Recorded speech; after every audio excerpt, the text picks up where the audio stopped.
1895년 출생한 빌헬름은 1차 세계대전 당시 독일 제국의 육군 장교였다. 그는 나치 당원으로 가입하고 국가를 위한 열렬한 지지자였다. 1914년에는 독일 제국과 나치가 수여하는 2급 철십자 군사 훈장도 받는다. 그 밖에 SA 스포츠와 검은 상처 배지 아는 나치 독일의 훈장도 받았다. 1939년 세계 2차 대전이 터지자 빌헬름은 육군에서 복무한다. 병장에서 소집됐으나 시간이 흘러 전쟁 막바지에는 대위까지 진급한다. 주로 포로 수용소 건설과 운영을 관리했다. 1945년 1월 17일 소련군에 체포될 때까지 나치의 군인 신분으로 폴란드에 주둔했다. 나치 독일이 패망하고 포로된 그는 전쟁 범죄 혐의로 사형을 선고받는다. 이후 25년형으로 조정되고 1952년 소련에서 사망한다. 나치 당원의 이야기였다. 다른 한 사람의 이야기가 있다. 호전벨트의 이야기다. 그는 독일 제국의 교육자다.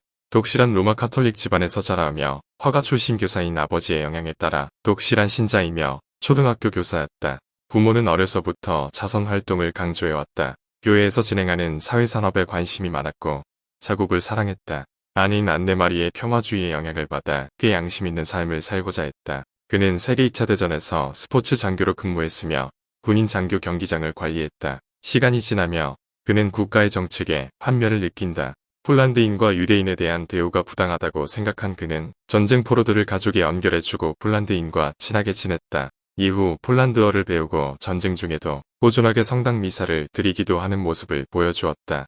희생당하는 유대인을 구하기 위해 자신의 사무실과 체육관을 관리한다는 명분의 위조 신분증을 만들어주어 수십 명의 유대인을 구출해주기도 한 이인으로 평가된다. 전쟁 막바지에는 한 유대인에게 식사를 제공하고 살아남도록 돕는다. 그 인물이 블라덱 슈필만이다. 블라덱 슈필만은 폴란드에서 굉장히 유명한 피아니스트로 영화 피아니스트의 주인공이다. 호전벨트는 이후 세계의 애인에 추가되어 폴란드에서 두 번째로 높은 훈장을 수여받는다. 영화 피아니스트의 마지막에는 아주 짧게 그 둘의 만남이 묘사되지만 실제로 슈필만의 자서전에는 그와의 편지와 일기가 꽤 있는 것으로 보아 호전펠트와 인간적인 교류가 꽤 있던 것으로 보인다. 인간이 다면적이라는 사실은 여기서 알 수 있다. 인간은 다면적이다.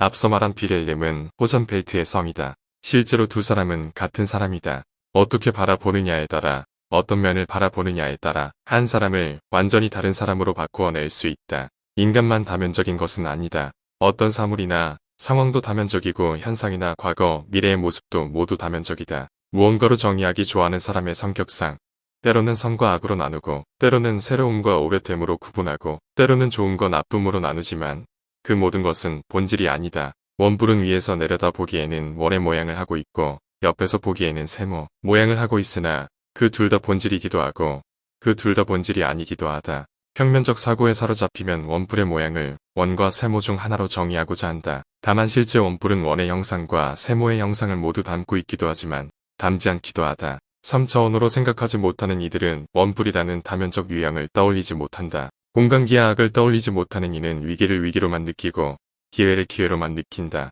인생은 3차원으로 설명하기도 복잡한 다면적인 모습을 하고 있다. 다만 세상을 해석하는 방식을 평면적인 방식으로만 바라본다면 위기에서 기회를 찾지 못하고 기회에서 위기를 찾지 못한다. 대개 남들이 보지 못한 여러 모양을 볼 수 있는 힘을 키우기 위해서는 폭넓은 사고와 다르게 바라보는 연습이 필요하다.